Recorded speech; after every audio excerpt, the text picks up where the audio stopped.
Bienvenue dans ce nouveau podcast Moto Magazine, un podcast qui se savoure sur YouTube avec mon invité, mais qui se déguste aussi dans le métro, dans l'auto, sous la douche, enfin comme vous voulez en fait, puisque c'est dispo sur toutes les grandes plateformes de podcast. Ce podcast s'appelle Dis Coco.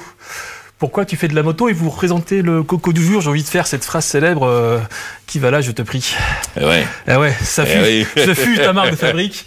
Mesdames et messieurs, c'est pas fuse, c'est toujours ta marque de fabrique. Je le fais beaucoup même avec toi. Maurice, merci d'être là je regarde avec nous. Tu regardes qui tu veux, moi, les caméras, Fred qui est derrière là, c'est sa bordée d'écran de contrôle là. C'est le mec qui est déguisé. C'est le mec qui est déguisé, qui vient de mettre une perruque rose. Maurice, tu n'es pas qu'une voix, tu n'es pas qu'une carrière exceptionnellement longue dans la moto, tu es aussi dans la radio.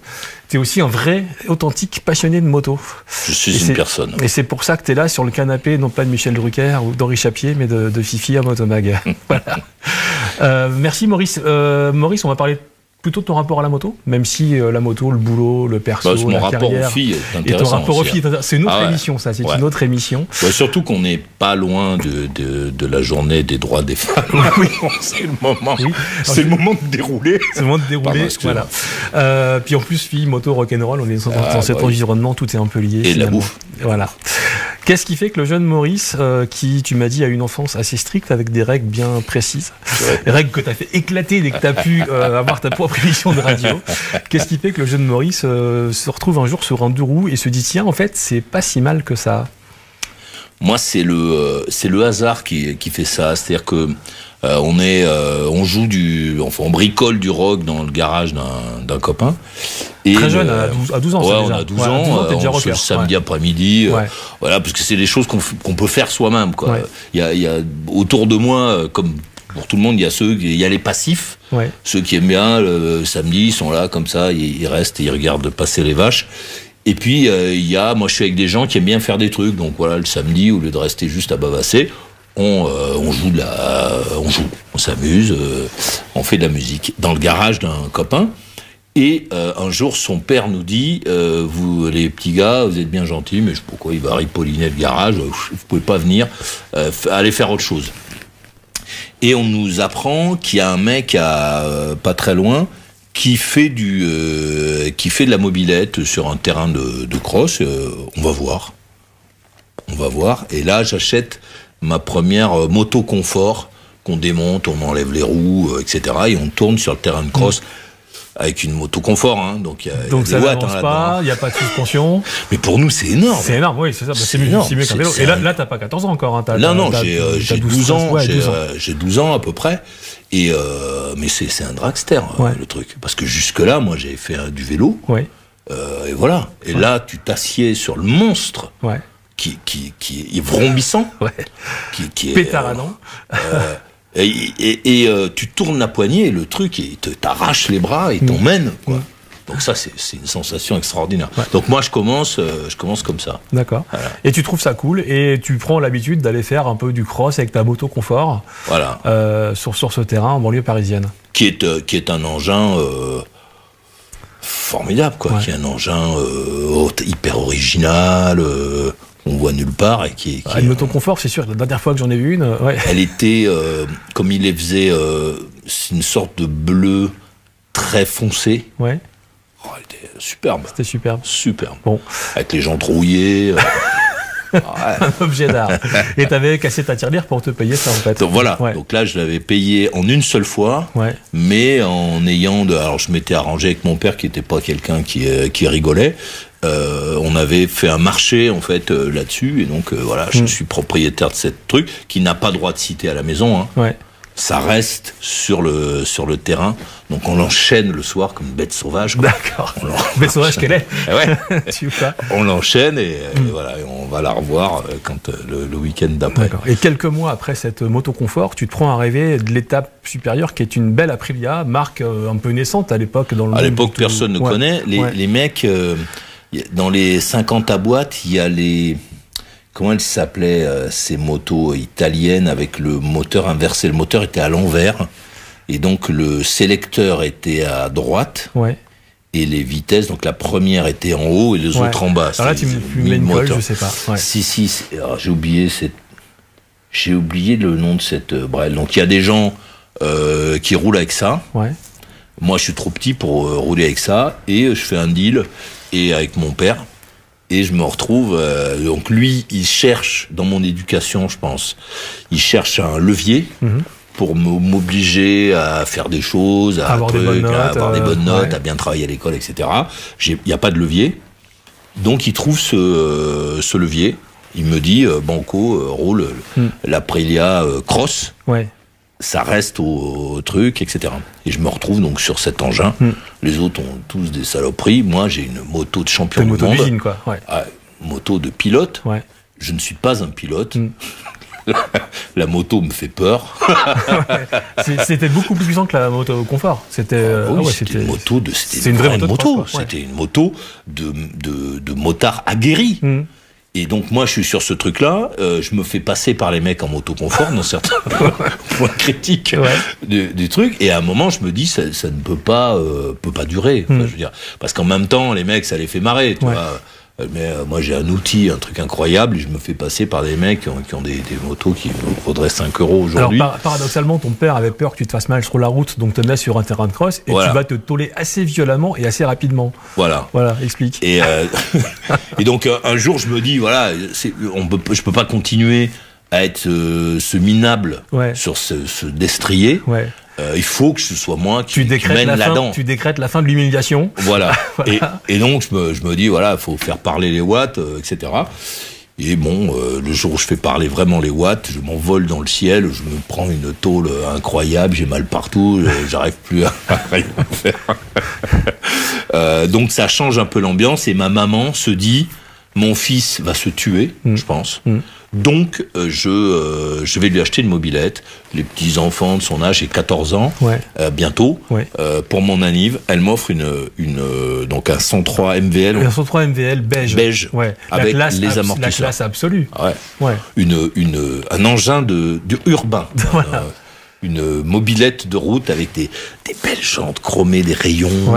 Elle est superbe. Elle est vraiment. Et il y a un marchepied et on peut rassembler ses pieds devant la selle. Absolument. Voilà. Et le guidon, c'est le fameux guidon corne de vache, que plus tard les gens vont resserrer, etc. Casser la gueule plus vite. Et j'ai, pour la première fois de ma vie, j'ai un rétroviseur. D'accord. Un petit rétroviseur triangulaire qui me permet, sans me tourner, de voir ce qui se passe derrière. C'est fabuleux. Après les motos de cross, tu kiffes cette 103 ou c'est une régression? Parce qu'en fait, en termes de perf, il se passe quand même moins de choses. C'est plus accessible. C'est la liberté de circuler sans embêter tes accessible. parents. Parce qu'avec l'Aprilia, t'es sur un terrain de cross, donc t'es tout le temps en train de faire un truc. C'est sur la route. Ou t'es à l'hôpital. Ou t'es à l'hôpital. De toute façon, t'as mal. Avec le 103, t'es sur la route. Donc tu peux souder à, je sais pas quoi, 60 au compteur. Compteur bagnole. Non, il y a un compteur, un petit compteur. Moi j'ai un petit compteur carré comme ça qui monte jusqu'à 70, je crois. Et tu peux être sur la route à 70. Et t'avais commencé à la bricoler, à allumer les lumières. Pas tout de suite. Pas tout de suite. Parce que mon père surveille. Et alors, donc il est pas très content de cette histoire. Donc toi t'es dans le garage à réparer la meuble. À 4h du matin, tout le monde est à la maison chez moi. D'accord. Il y a pas de musique, pas de truc. Même alors j'ai le casque pour écouter le rock à fond et pour écouter Bernard Lenoir. Qui est le mec qui m'a vraiment mis au rock. Et mon petit poste, c'est un petit poste noir. Je me demande si je l'ai pas encore. Un petit poste noir comme ça, et j'écoute. Donc c'est juste Bernard Lenoir. Donc je suis chez moi pour écouter ça le soir avec le casque qui te ventouse les oreilles. Donc t'as chaud comme ça. T'as les oreilles toutes rouges. Est-ce que cette moto te fait découvrir la liberté, les potes, des choses qui vont structurer toute ta vie de motard jusqu'à aujourd'hui encore? Parce que déjà avec la mobilette devient un engin, un véhicule. Donc tu vas quelque part. Avec l'Aprilia, tu tournes avec les copains, tu t'amuses, il y a que des mecs, tu parles que de ça, que de moto, un peu de rock, et puis voilà. Avec la mobilette, il y a des gonzesses, il y a des filles. Tu vas dans des soirées, tu vas dans des trucs l'après-midi, tu vas quelque part, t'emmènes dans des endroits, quoi. Et mon père m'a interdit de mettre des cale-pieds arrière, les petits cale-pieds en acier, qui te permettent de transporter quelqu'un. Et il a interdit aussi la selle biplace, qui est une option donc de l'époque. Il y a des mecs qui ont la selle biplace. Et moi, je n'ai pas de selle biplace et je n'ai pas de truc. Et mon père me dit, si un jour j'apprends que tu as transporté quelqu'un, je vends. Voilà. Et ton père et toi, tu respectais ces règles assez strictes. Parce que quand on écoute tes émissions de radio bien plus tard, on ne te voit pas comme quelqu'un qui respecte beaucoup de règles. Mais là, tu les respectais. Oui, je respecte. Ah bah oui, avec mon père. Parce que mon père, c'est pas un mec qui rigole. Quand il te dit un truc, il le fait. S'il te dit je vends, après il te dit pas oui, je vais peut-être vendre. Non, il prend, il vend. Il donne. Il la donne au mec que tu détestes. Tu sais. Il dit tiens, prends. D'accord. Voilà. Quelques années de mode et la 125. Et après le DTMX avec le cantilever. Moto magnifique. Noir. Moto magnifique. Noir, quoi. Ouais. Et là, tu changes d'échelle. Tu sors du quartier, tu découvres un pays, une nation, un territoire. Tout à fait. Et tu vas suivre des groupes de rock. Tu suis Trust avec ta DTMX. Tu fais du Paris-Bordeaux. C'est un routard, quoi. Le mitard. Bam, bam. Formidable. Ouais. Donc, je vais voir les groupes de rock. On est sous la pluie. Bon, quand tu fais Paris-Montpellier, tu restes pas une semaine sur la route. Oui. Donc à l'époque, c'est quoi? C'est une toile de tente, de slip et tu te démerdes, quoi. T'as pas de tente. Tu dors sous la moto. Bah, tu dors là où tu peux. Tu dors, je sais pas où, là où les mecs te disent, s'il te plaît, t'as pas un coin pour dormir et tu vas dormir. Et à l'époque, la vraie liberté, t'es en mode Easy Rider, quoi. Enfin, 20 ans après, à l'époque, j'ai le blouson avec l'amiante. J'ai le blouson en cuir damassé avec la plaque d'amiante indispensable pour rouler l'hiver. Il y a c'est ça, quoi. Et tu roules tout le temps. Tellement froid. Je roule sans arrêt. Je roule par tout temps, sous la pluie, la neige, le truc. J'ai parfois les coudes gelés. C'est-à-dire que j'arrive plus à... D'accord. Je suis... Bon, le casque, en plus, à l'époque, les casques... Je crois que j'ai un casque GPR, je crois. Oui, c'était la mode de l'époque. Voilà. Des grosses casseroles, des trucs jeux stylés. Le truc qui te met la tête comme ça. J'ai mon petit blouson avec une petite liquette dessous. Il fait pas combien, -4. Et tu roules. Donc là, tu étais déjà un vrai passionné de moto, mordu jusqu'à la moelle épinière, que tu es jusqu'à aujourd'hui. Ouais, parce que je me rends compte que la moto, c'est un transport. Alors après, le problème du 125, c'est que tu restes extrêmement longtemps sur la route, quoi. Tu roules à l'époque au compteur, t'arrivais à rouler à 100, 110. C'est un mono qui aime pas trop un truc, faut faire attention. De temps en temps, il faut le faire respirer, de temps en temps, il faut s'arrêter, il faut monter quand même. Donc voilà, j'ai ça. Et je découvre la France, je me balade avec en bande. T'as toujours été très bande, en fait? Non. C'est un moteur solitaire ou t'as un moteur en bande? C'est ça qui est marrant, c'est que moi, je suis plutôt solitaire, c'est-à-dire j'aime bien. Mais il y a souvent eu des bandes autour de moi. Plus tard, à la radio, quand je sors, il y a 50 motards. Bon, alors, c'est les arsouilles, donc ils viennent pour dire, alors, le mec de la radio, je sais pas quoi. Ah, il viendra plus tard, ça, J'ai pas compris. Donc, année 125, et puis ensuite, tu récupères une grosse moto, une Kawasaki 650D, que tu roules avant d'avoir le permis. Il y a prescription, donc on peut en parler, et puis on s'en fout en plus. Voilà. Et donc, tu as cette moto avant d'avoir le permis. On est nombreux à avoir fait ça. T'es sûr que c'est... Oui. Bon. Et je roulotte, je vais pas très loin, je roule autour du quartier avec cette brêle, je vais d'un point à un autre, je rencontre des trucs, je reste dans la moto, mais j'ai pas de pognon. Je viens d'avoir mon permis de conduire. J'ai 18 ans, j'ai eu mon permis de conduire. Cette moto, j'ai pas le permis moto. Oui, t'as permis voiture. J'ai le permis voiture. À l'époque, tu peux conduire un 125, je crois. Mais moi, j'avais eu ma licence. Donc pour conduire un 125, donc ça m'apporte rien de particulier. Et puis, qu'est-ce que je fais un jour? Je m'en débarrasse parce que j'ai pas assez de... Alors c'est un peu ta période d'étudiant, où finalement tes envies de moto dépassent un peu tes moyens, et tu alternes les motos que tu as envie d'avoir, puis qu'à un moment tu n'as plus de sous, tu descends un peu en gamme, tu en rachètes une autre que tu revends, machin. Donc tu as eu quoi, la Z, une 500 XLS? J'ai eu un 500 XLS, celle-là j'avais, puisque je l'avais troquée, c'est l'unique moto de ma vie qui m'a rapporté de l'argent. D'accord. J'ai eu une moto et du pognon. Bien. Alors que toutes les autres, j'avais un petit peu de pognon et il a disparu avec les motos. Et donc voilà, je fais ça à chaque fois. Je me rends compte que bon, financièrement, c'est pas jouable. Je peux pas entretenir une grosse moto, avoir une bagnole, être étudiant, enfin, un truc, partir au ski. Enfin bon, ça marche pas, quoi. Faire des choix. Voilà, ça marche pas. Donc je m'en débarrasse, etc. Et après, je passe le 10 décembre 86, je passe mon permis, je l'ai. Ouais. Voilà. Ouais. Donc, tu le passes sous un déluge absolu en se ment l'auto-école. J'ai de la chance, la bagnole d'auto-école, la radio marche plus, le mec te perd et puis finalement il dit bon allez. Ouais, lui il a envie de rentrer chez lui, il a encore 3 candidats, il pleut à bloc, il s'en fout. De toute façon les motos, il y en a pas beaucoup. Les motards, on n'en parle pas. Lui, je pense que c'est un mec qui fait les deux, tu sais, il fait la voiture et la moto, donc bon, il s'en fout un peu des motos, il sait pas ce qu'on devient, puis il n'y a pas de moto dans le pays. Donc, il se me débarrasse du problème. Il donne le permis et puis il rentre chez lui. Voilà. En tout cas, tu as passé la moitié de l'épreuve en doublant un camion sans que le moniteur puisse te voir. Sous la pluie. Le mec qui hurlait à la radio, t'entendais pas. Et le mec, voilà, c'est en... Et à un moment, j'entends arrêtez-vous, donc là, je m'arrête. Voilà. Et là, peu de temps après, tu te retrouves sur une énorme moto qui est une Kawasaki Zen1000. Qui a déjà quelques années de bouteille, mais à l'époque, c'est une moto puissante, grosse, qui demande un peu de respect, quoi, quand on est jeune motard. Il n'y a pas beaucoup de grosses motos. Il y a beaucoup de mecs avec des 600, avec c'est la grande période du 600 XJ. Il y en a la cerise. Il y en a à tous les coins de rue, etc. Mais des motos comme ça, il n'y en a pas beaucoup. C'est vraiment pour les...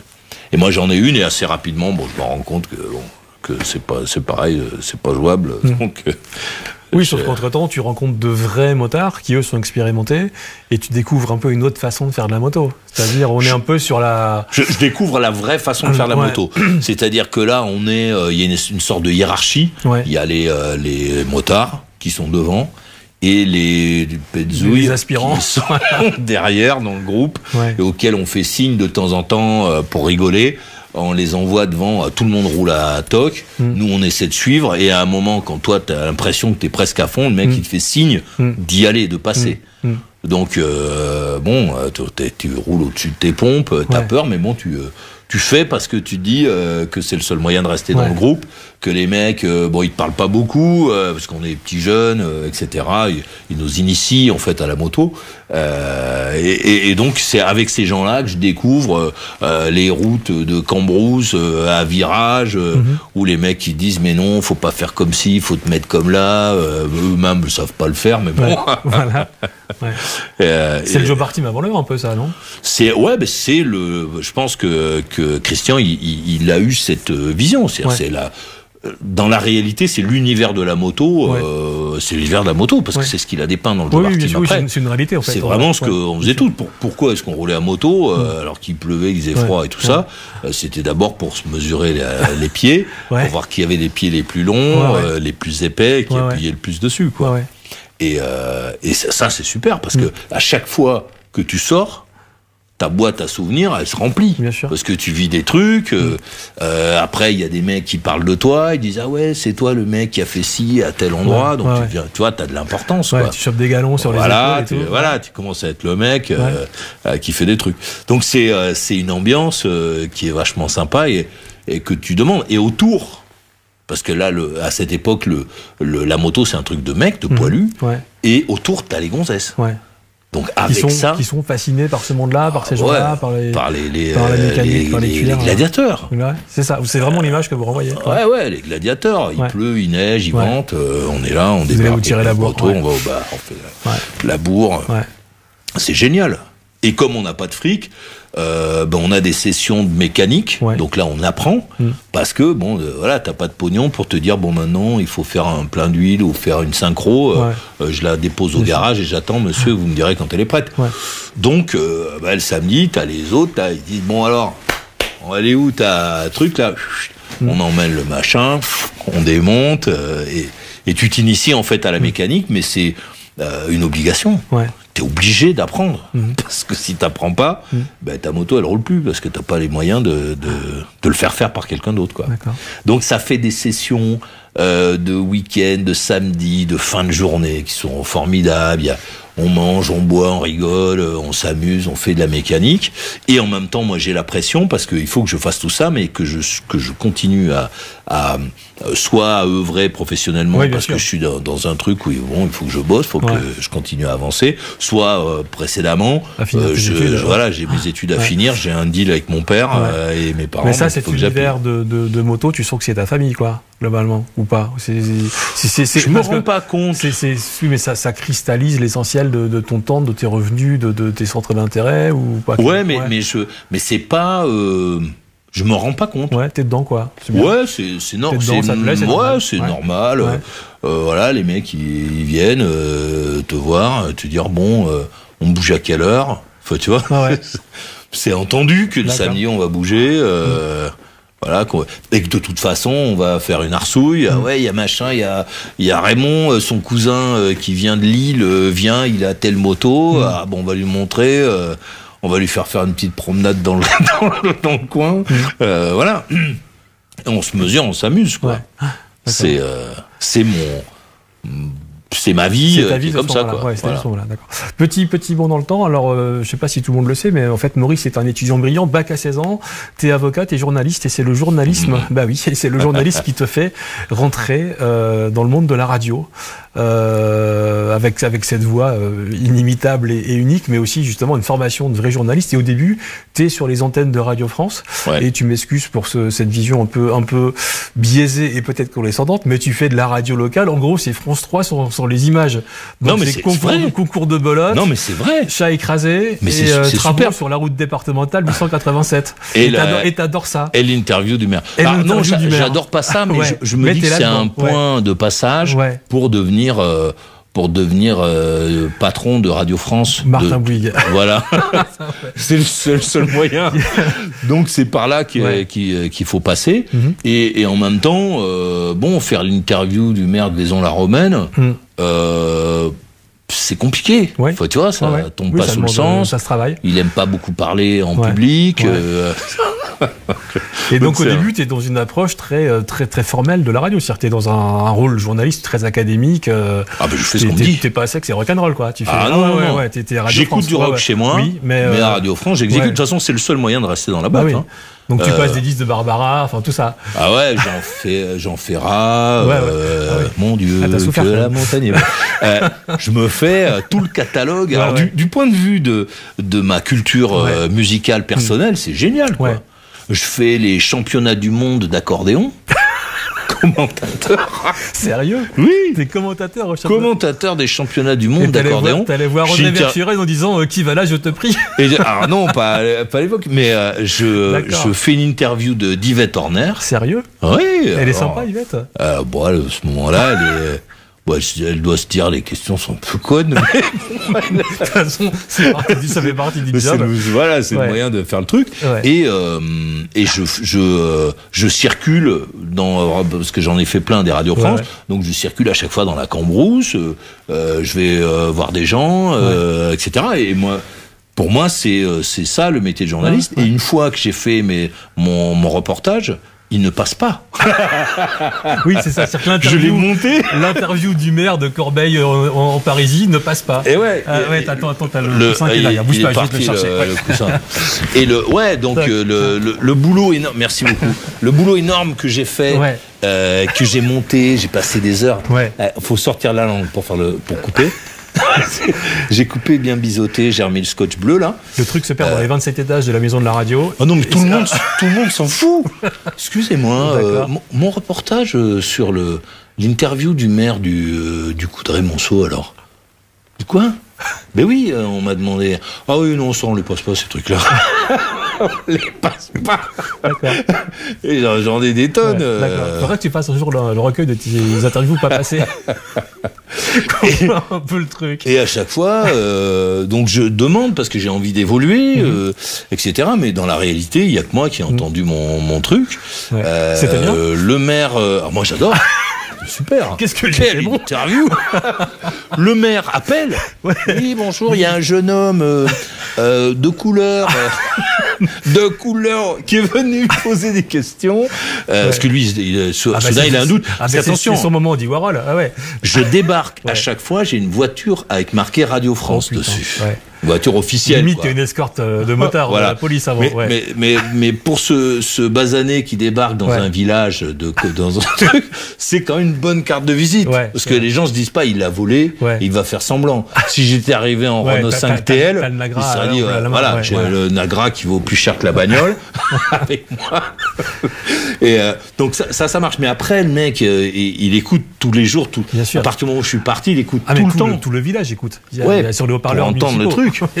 Et il n'entend pas le reportage. Il se dit, il nous a floués, il nous a volés, il nous a menti. Regardez quand même s'il ne manque rien dans le village.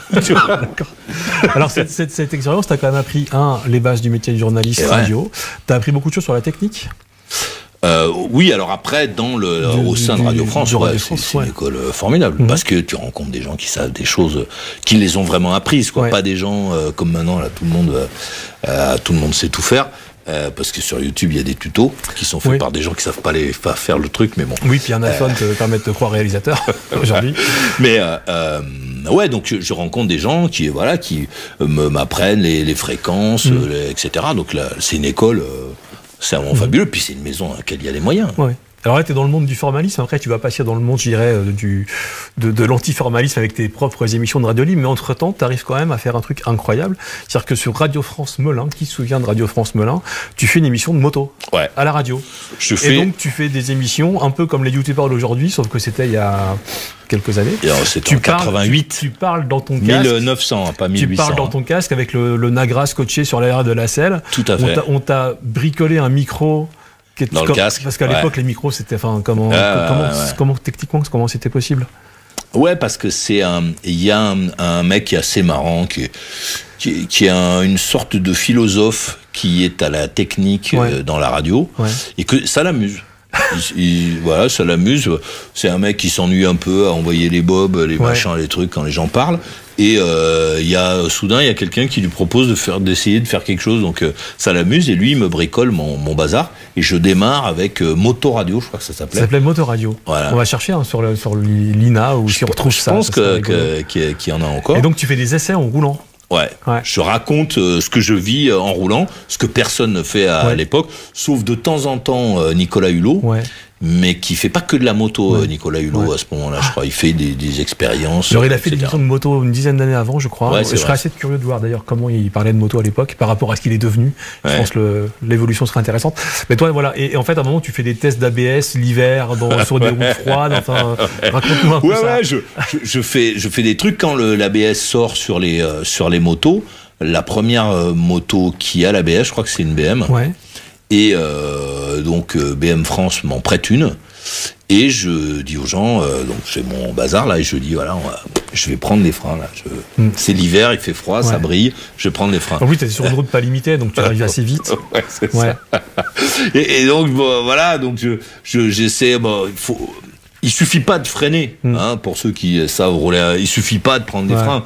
Il y a quand même l'analyse de l'environnement, de la vitesse, du machin, etc., qui fait que finalement cette expérience que je pense qui est juste, voilà, maintenant je vais vous montrer, je prends les freins, on va voir ce qui se passe, tac, tac, tac, tac, tac, tac. Mais je peux pas le faire à la vitesse à laquelle je veux le faire, donc je m'y reprends 15 fois.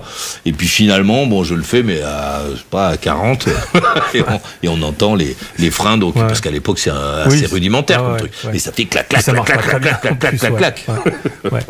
Mais la moto s'arrête quand même. Ce qu'une autre moto aurait pas fait. Sur le flanc. Voilà. Et à l'époque, ces émissions de moto s'appelaient à l'auditoire de Radio France, ou t'es un peu un ovni dans ce monde-là? Alors, les gens, la clientèle de Radio France, c'est pas vraiment ça, mais ça amène quand même quelques personnages qui se disent tiens, il y a un monsieur là qui parle de moto, etc. Donc ça, mais bon, ça reste une niche dans une niche, puisque les stations régionales de Radio France sont des niches. Mais comme c'est carré, comme l'univers de la moto accepte l'idée, c'est un nouveau truc. Les constructeurs te prêtent des motos. Voilà, ils prêtent des motos, on m'invite, etc. Ben, je fais mon truc. J'en ai fait, je sais pas, une centaine. D'accord. Donc toutes les nouveautés du marché, tu les fais pendant je fais les motos, années, quoi. ouais. D'accord. Je fais les motos comme ça, avec mon petit business. Et c'est assez marrant. Tu kiffes du coup?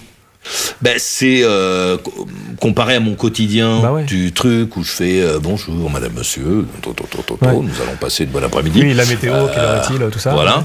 Je me retrouve à faire un truc qui me plaît, parce que c'est la moto, c'est mon truc. Tu continues d'avoir une moto perso ou du coup c'est les motos des constructeurs qui se mettent à devenir tes motos? Non, moi j'ai une moto perso et dès que j'ai l'occasion, je roule. Parce que moi j'aime bien rouler.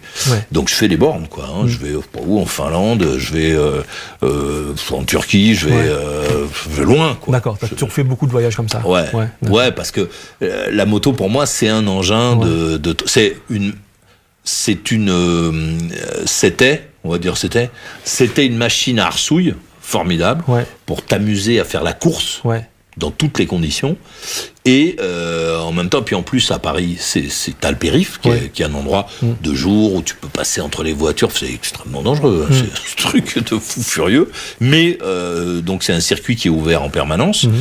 De temps en temps, tu peux aller au circuit Carole, donc tu mets ta tenue, etc. T'as la moto qui va bien, qui est bien réglée, mais c'est moins marrant, c'est moins festif que la moto. Voilà, tu sors du boulot, tu fais une arsouille avec 3 mecs sur le périph', t'es pas mort, tu rentres chez toi, tu dors, le lendemain tu recommences. Alors toi, t'as le moment où t'as une vraie passion pour les sportifs japonaises qui deviennent des motos, parce qu'en fait, ta Z1000, machin, ça marchait, mais enfin, ça tenait quand même pas très bien la route. Tu découvres. C'était une moto de course. Oui, à l'époque. C'était une moto de course. Oui, mais ce qui te limite à cette époque-là, c'est le fric. Tu peux pas allumer parce qu'à chaque fois que tu allumes avec cette moto, l'essence, parce que les mecs qui font des motos, ils se demandent pas combien elles consomment. Bien sûr. Mais toi, tu vas à la pompe. Et à la pompe, même si, comparé aujourd'hui, c'est pas cher, ça reste un budget colossal, et c'est ça qui t'empêche d'allumer. Parce que quand les motos, je ne veux pas dire bêtise, mais tu fais 100 km. Oui, c'est ça, vous faites 12 ou 13%. C'est quand tu as fait 100 km, ça veut dire qu'à un moment, tu as roulé tranquillou sur la 5, quoi. Donc, le budget essence, c'est un truc important, et ça reste une moto comparée aux autres. Quand on voit les watts dans des conditions ça part, quoi. Alors tu découvres une autre passion, c'est les vrais sportifs japonaises. Donc tu as beaucoup roulé avec ces motos-là. Tu as d'abord eu des FZR, les 2 premières générations de FZR 1000, et puis ensuite ton chemin croise une GSX-R, et là. Ça c'est avant. Ça c'est avant. Je suis avec des mecs sur le bord d'une nationale. On a fini où on est en pleine arsouille. Et à un moment, on voit briller un phare dans le truc et on entend un truc qu'on n'a jamais entendu. C'est waouh. Les motos faisaient pas ça. Les motos elles faisaient oh. Et là, on entend waouh. Parce qu'elles prenaient 3000 tours de plus que les autres, c'est ça. Et le mec, et il nous laisse avec un truc de feuilles, tu sais, et je me dis, c'est ça que je veux, quoi. Et à l'époque, il y a Jacques Bussillet qui écrit, qui est mon idole. Jacques Bussillet est ton idole. Ah, c'est mon idole. D'accord. D'abord, il écrit bien. C'est pas Mick Jagger ou... Non, d'accord. Non, parce que moi, j'aime Led Zepp, j'aime AC/DC, j'aime les solos d'Angus Young. Mais c'est hors de ma portée. Je veux dire, c'est des mecs qui font des choses qui me mettent en transe. Voilà, c'est des mecs qui viennent de notre planète. Alors que devenir Jacques Bussillet, c'était peut-être possible. Alors devenir Jacques Bussillet, non. Mais Jacques Bussillet me parle. Angus Young, il me parle pas. Il fait des solos de guitare que je trouve extraordinaires. Fred fait les mêmes derrière la caméra.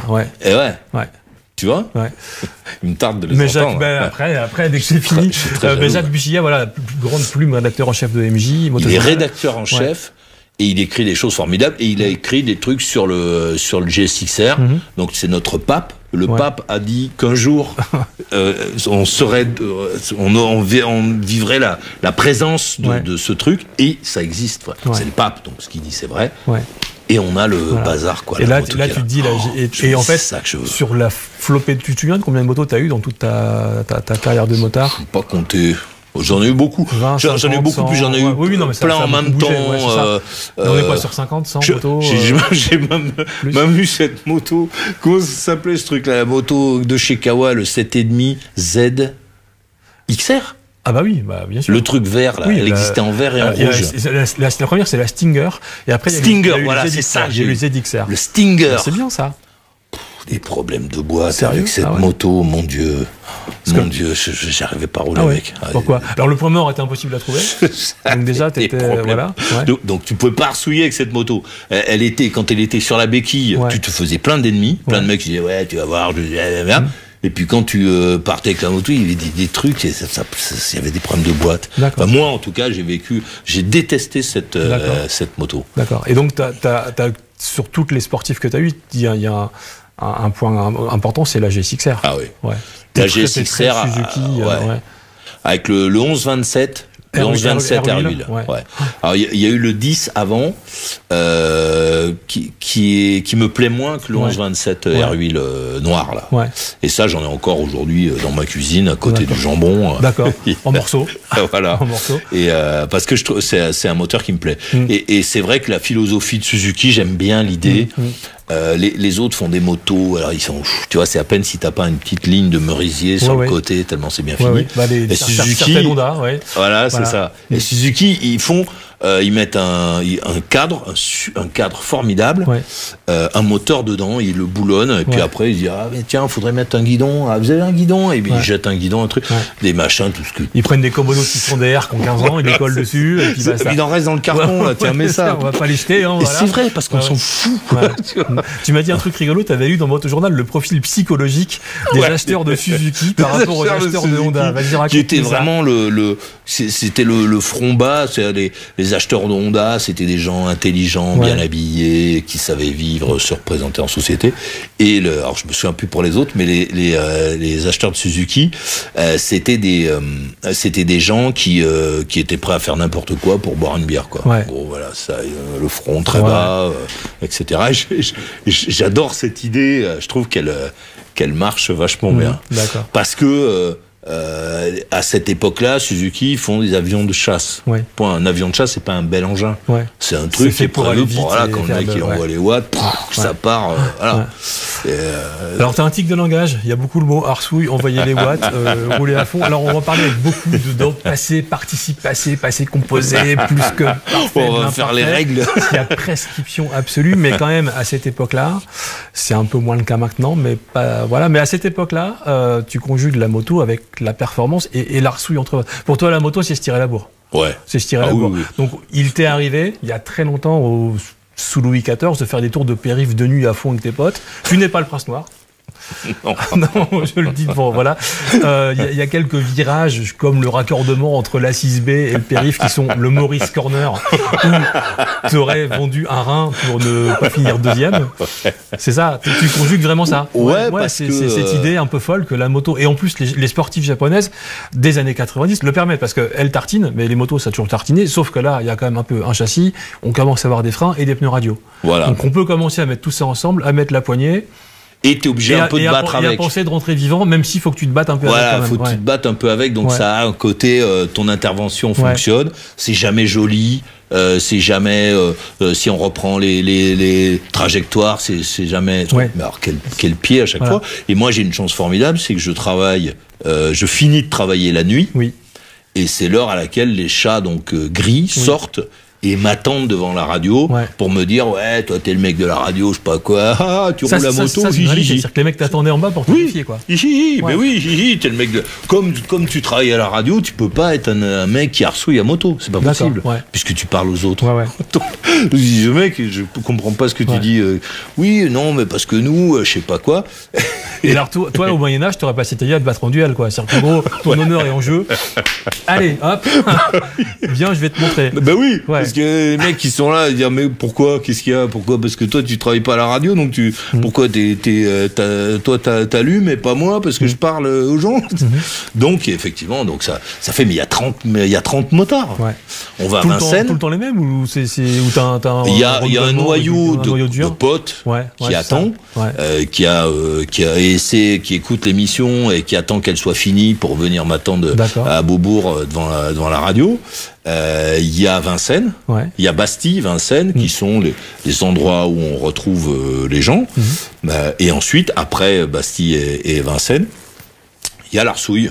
Donc là, c'est en gros plus restreint parce que là, on n'est plus dans la causerie, dans le je vais, je sais, je machin truc. Là, t'es assis sur la brelle, voilà, faut y aller. Hein. Là, c'est fini. Quoi. Et toi, ta vie de motard à cette époque-là, en plus, là, tu commences à être super connu, à la fois dans le monde des médias, dans le monde de la radio, dans le monde de la moto. Mais je suis protégé justement, c'est ce que j'aime parce que la notoriété m'emmerde. Parce que moi, j'ai envie de vivre normalement. J'ai pas envie de m'inventer une vie différente. Je continue à être un fan de jambon. J'adore bouffer les gonzesses et la moto. Donc j'ai pas envie que ceux qui ont envie de faire de moi quelqu'un qui va être à part prennent le dessus. Et j'ai la chance quand je fais mes trucs d'avoir quand même toujours une bande de copains, de mecs avec lesquels je roule à moto qui s'en foutent, j'aurais pu être éboueur ou médecin, c'était pareil, qui m'attendent. Et quand les mecs commencent à dire ouais, c'est un truc, eux ils sont morts de rire, ils disent ah ouais tiens, ouais t'as raison, faut le chauffer lui, chauffez-le les gars. T'es réputé pour ton coup de guidon, donc certains ont dû quand même se casser un petit peu les dents sur tout ça. À l'époque, donc au moment où tu as tes émissions de libre antenne, tu parles encore de radio dans les médias ou tu passes complètement à autre chose, c'est-à-dire te créer ton univers fait de quand même un peu de transgression, d'un nouveau type de rapport avec les auditeurs, etc. Nous, on crée sur WeFM, on crée l'une des premières émissions où les gens peuvent, à part Macha Béranger et Émilie Grégoire, pas les mêmes choses. Voilà, c'est pas le même public. On permet aux gens de téléphoner. La première émission, le premier coup de fil, c'est voilà, vous pouvez m'appeler. Donc je suis à WeFM dans les sous-sols là avec mon petit téléphone avec sa lumière. Le premier mec qui appelle, c'est un mec qui donne rendez-vous à un autre pour casser la station de la porte de la porte de Clignancourt ou à côté. Donc là je raccroche, je sais pas quoi faire. On est perdu. On s'attendait pas à ça. On pensait que les gens avaient des trucs. Donc les premières émissions, c'est des émissions, c'est un peu effrayant. Et puis après sur WeFM, c'est un endroit de conversation, etc. Tous les soirs, il y a des gens qui attendent à la sortie, il y a des gonzesses, il y a des... Donc c'est fabuleux, il y a des motards, il y a tout un univers qui m'attend devant la porte. En fait, fumée, la deuxième partie de la journée commençait après l'émission à 2h du matin. La vraie vie, quoi. Et donc t'as cette partie-là qui après ne peut plus exister quand je pars sur Sky. Elle peut plus exister parce que Sky, c'est un média national. On a été obligé de revisiter l'émission parce que là, on a des enfants. Sur WeFM, c'est une radio rock. C'est une radio d'adultes, de jeunes adultes. Donc les mecs, ils viennent pour parler, pour discuter, pour raconter des trucs, etc. Sur Sky, bon, c'est des enfants qui viennent pour faire prout, dire je sais pas quoi, et qui se disent, comme se disent souvent les gens, comme le mec parle à la radio, on va lui dire je sais pas quoi, un truc sur sa maman, et il va accepter, il va essayer de faire une pirouette. Je dis au mec, mais moi ta maman, tu sais ce que je vais passer lui faire. Bon, et là, tout le monde se dit, tu te rends compte, c'est le mec, je sais pas quoi. T'as un mec qui vient, qui me dit, je sais pas, il me dit un truc inconvenant, je lui réponds. Et comme je lui réponds et qu'à la radio, normalement, personne ne répond, on se dit, mais le mec, il est révérencieux, mais c'est scandaleux, tu te rends compte, etc. Et certains sont scandalisés parce que je tutoie les gens. Personne ne tutoie à la radio. Et moi, je tutoie, je parle dans mon micro. Donc tu casses plein de codes directement, quoi. Voilà, donc ça agace les gens. Il y a ceux qui viennent pour m'insulter. Je leur dis, mais attends, il y a des mots gros que toi tu connais, que moi je connais pas. Pourquoi Bon, alors le mec, quand je lui réponds, dit, ah oui, mais tu te rends compte, c'est le mec, je sais pas quoi. Il y a le mec qui vient me dire un truc désagréable. Je lui dis, maintenant, casse-toi.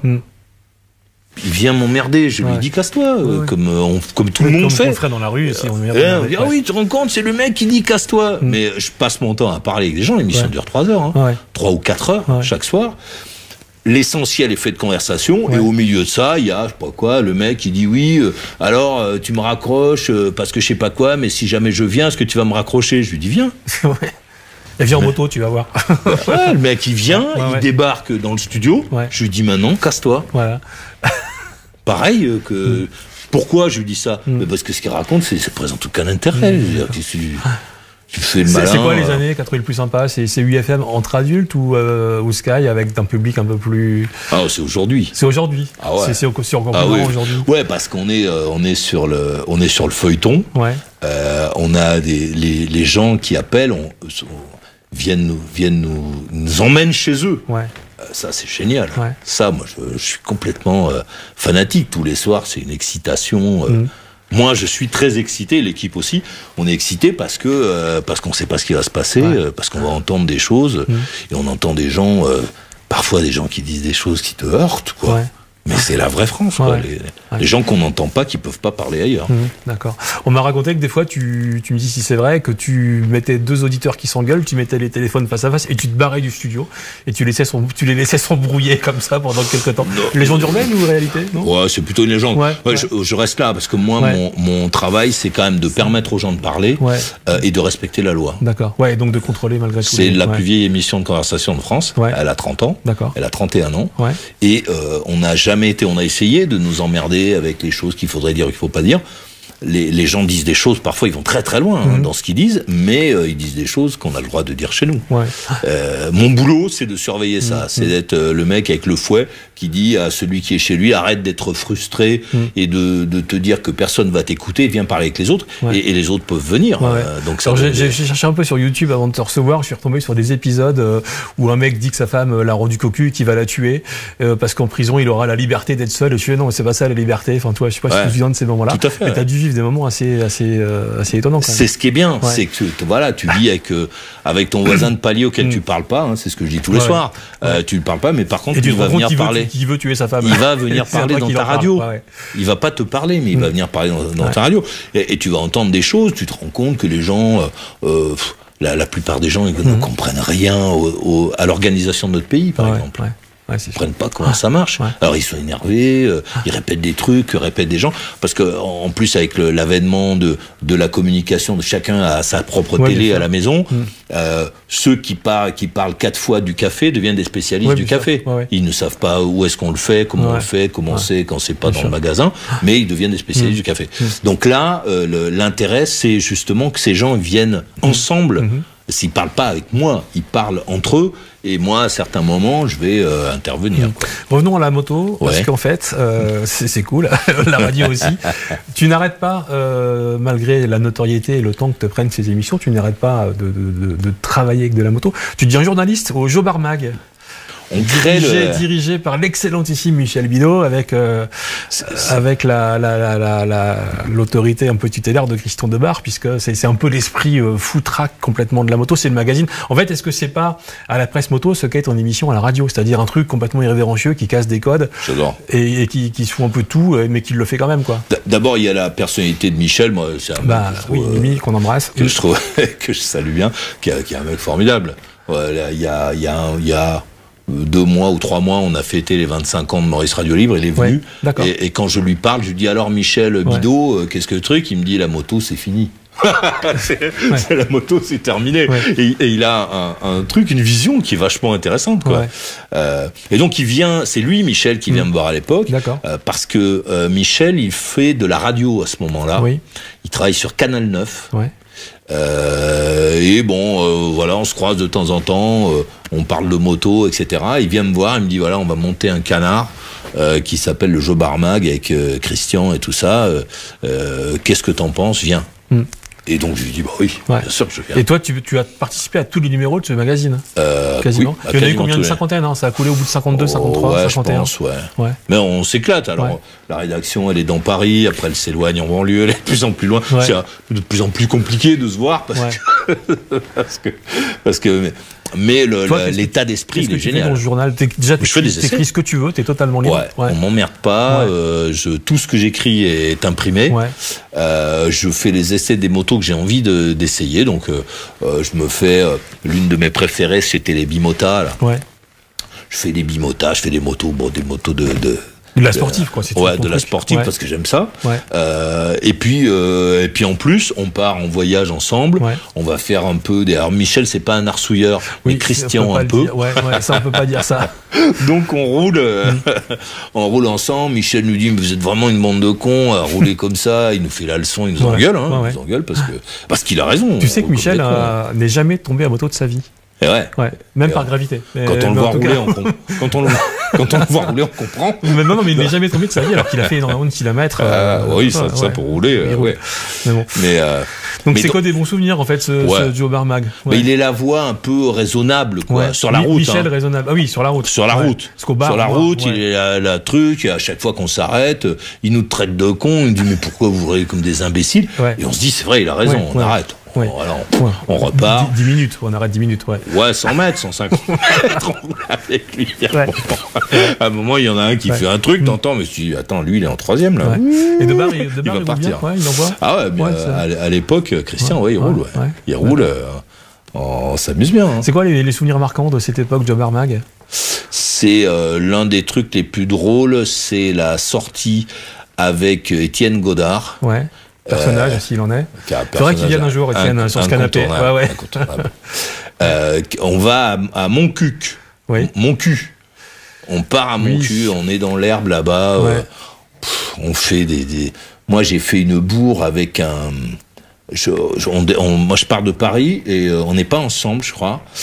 Je sais plus quelle moto. On me prête une moto et sur la route, je tombe sur un mec qui me dit ah ouais, toi t'es le mec de la radio, je sais pas quoi, machin.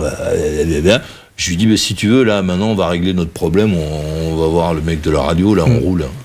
Et je fais une bourre avec ce mec de 300 km. On s'arrête pour mettre du jus. On repart. C'est formidable. On va on arrive dans une station et le mec refuse. Le mec il me reconnaît. Et il me dit je sais pas quoi, ta radio de merde, je sais pas quoi. Et le mec il refuse de me servir, de me laisser me servir. C'est fabuleux. Je suis allé voir le mec, je lui dis mais qu'est-ce qui t'arrive, ça va pas Oui mais non, je sais pas quoi, tu fais le balai à la radio. Je dis mec, mais attends, t'as pas de solution quand t'es à moto, parce que voilà, le mec faut qu'il mette du jus, faut remplir. Donc tu peux pas lui dire le traiter de con, le jeter sous le comptoir, lui mettre un coup de savate, foutre le feu à la station, parce que t'as besoin du jus. Mais tu peux pas. T'as très envie de faire ça. T'as envie de lui péter la gueule, lui mettre un coup de tête, mais tu te dis je vais quand même faire le plein avant. Et puis éloigner la moto. Donc finalement, tu es obligé d'arrondir le mec, tu dis mais non, mais écoute, je sais pas quoi. Ouais, mais non, parce que quand ma femme. Bon, allez. Tu fais le plein, tu te casses. Et tu te dis, la prochaine fois, faut pas que je m'arrête là. Parmi les souvenirs de Joe Barmag, tu peux me parler de la Verda 750 Formula? Oui, je sais, je fais mes devoirs avant de t'interviewer. On part en essai sur le circuit de Poitiers. Beau circuit, le Val de Vienne, c'est ça? Ouais, je le circuit. Avec le trop tard, le trop vite, le trop loin. Enfin, voilà. Et on est. Quand on arrive là-bas, il y a des rillets de joues. Oui, d'accord. Des petites pétoires des espagnoles, 50 là. Et on arrive là-bas et je sais pas quoi, on doit attendre, machin. Et forcément, on est tous à table, on se chauffe. Tu sais, machin qui dit oui, mais enfin bon, toi tu sais pas rouler, machin, je sais pas quoi. Et on demande est-ce qu'on peut prendre les mobylettes là? Oui, bien sûr. Et donc là, on attaque une arsouille et on fait des courses de rillets de joue. Alors il y a la petite pétoire enduro avec les petites tétines. Donc tu es obligé t'es au ski quoi. Et puis machin, on se chauffe. Et arrive donc la moto pour laquelle on est venu, la Verda, la dernière sportive, etc. On fait la leçon, etc. On rigole beaucoup, on se marre parce que c'est une Verda, quoi. On dit bon, quand tu vas tourner la poignée, t'as le temps de descendre, de remonter, regarder si le truc, et hop, elle est pas encore. Et puis on commence à faire des. Alors c'est un tour, c'est chacun son tour. Alors on s'engueule. Ouais, mais non, mais moi je vais être le premier. Ouais, mais toi, il y a ceux qui ont des canards importants, ceux qui ont. Bon, on trouve un truc et à un moment je dis bon, c'est pas grave, je suis en train de faire des bourres, donc prenez, moi je vais prendre la moto après. Et je prends la moto. Je fais un premier tour, 2, 3 tours, 10 tours, et il y a comment il s'appelle ce copain, genre photographe. qui est couché dans l'herbe. Ouais. Et donc moi j'arrive, t'as un gauche-droite là, j'arrive dedans, je me mets à 160. Il me dit bon, c'est pas mal, mais ça manque un peu de vie, quoi, tu vois, ton truc. Ouais. Tu vois, il veut pas me vexer, mais il me dit bon, t'es lent, quoi, t'y es pas. Donc je mets le nez à 200, ça passe, machin truc, et il me dit ouais c'est bien ça, c'est bien, on va en refaire une. D'accord, ok, alors là, le truc, j'arrive à 2,20, paf, ça passe. Il me dit ah putain c'est vraiment génial, vraiment, on a des belles photos, c'est vraiment super. Un dernier passage et on n'en parle plus. Et donc là j'arrive à je sais pas combien, à 2,30 peut-être. Et là, l'alchimie, ça n'a pas fonctionné. À un moment, ça s'arrête, hein, les équilibres. Donc je l'ai couché d'abord, et elle a repris. Ouais. Et donc quand elle a repris, j'ai fait le truc de Giacomo Agostini, là. Donc je cours à côté. Donc elle me fait passer par-dessus, puis après... Et donc voilà, je suis ramassé par je crois que c'est les gendarmes qui m'emmènent à l'hôpital. J'ai encore la déformation. C'est une clavicule, hein, tu t'es fait. Je me suis fait, je sais plus comment ça s'appelle le machin. Donc maintenant ça se voit. J'ai un escalier là sur il y en a d'autres. Voilà, ça oui, j'en ai d'autres. T'as déjà vu Ruben Saos en Marcel? Ah bah c'est l'escalier à plusieurs étages. Et donc voilà, bon, je suis désolé pour la Verda, tout ça, c'était la seule moto qu'ils avaient. Je regrette encore. Je regrette encore. J'aurais pas dû faire le dernier passage. Il faut faire attention au dernier passage. Ton rapport à la moto qui est quand même pas mal fait d'arsouille, t'as quand même valu quelques gamelles sérieuses en fait. L'air de rien, t'as un peu de bol finalement, non? Oui. Tiens, allez, un matin, t'es une nuit, t'es avec des mecs à Bachy et tu dis tiens les gars, vous savez quoi, le Maroc c'est beau, je vous y emmène. Ouais, enfin, voilà, on a une petite dispute sur le Maroc et on se dit allez, on y va quoi. Et on part au Maroc. Il y a Sainte-Maure de Touraine, il y a un camion qui fait un demi-tour et malheureusement pour moi, c'est moi qui suis devant. À 80, 90. Ou 75, je pense. 75. Hein. Et là, je comprends que le camion est en train de traverser la nationale à ce moment-là, et je passe dessous. Et je rentre. Et on repart, je me fais ramasser par parce que tu passes vraiment sous le camion, quoi, entre les deux essieux, machin, quoi. Ouais, je passe entre les roues. Bien visé, quand même, ouais. Et ma tête tape un truc en ferraille sous la remorque. Ouais. Et ça m'assomme, en fait, et je me réveille, je suis à l'hôpital de Tours. D'accord. Donc là, on m'enlève les petits morceaux de bitume avec des pinces. T'as une infirmière très attentive qui te retire tous les morceaux de gravier sur le qui est pas gentil, qui est désagréable. Elle te tire des poils en même temps. Qui est désagréable parce qu'il est tard, il est 2h du mat, elle a plutôt envie de causer avec les copines en buvant du café. Et là, elle se retrouve avec l'autre con, avec sa moto qui s'est foutue par terre. Bon, dommage, il est pas mort, on serait tranquille. Et donc, elle enlève les trucs, mais elle est de mauvaise humeur. Et donc voilà, après, je rentre à Paris et on repart quand même au Maroc. Tu te refais livrer une moto et tu repars 2 jours après, tu repars au Maroc, mais tu tiens pas debout, t'es tout rapide. On est obligé de me porter. Alors c'est très drôle. Donc là, je vais chez Marco Raymondin chercher ma moto. Lui, il est mort de rire parce que je suis dans le taxi. Et je lui avais dit au téléphone, il faudra que tu m'aides à un truc. Et lui, il avait compris. J'ai besoin de l'aider comme ça, quoi. Et là, il tombe sur un mec qui est pas du tout, qui ne peut pas rouler à moto. Le monsieur, là, faut le sortir du taxi. Et donc, il me sort du taxi. Il me dit, mais tu vas pas partir à moto? Je dis, si.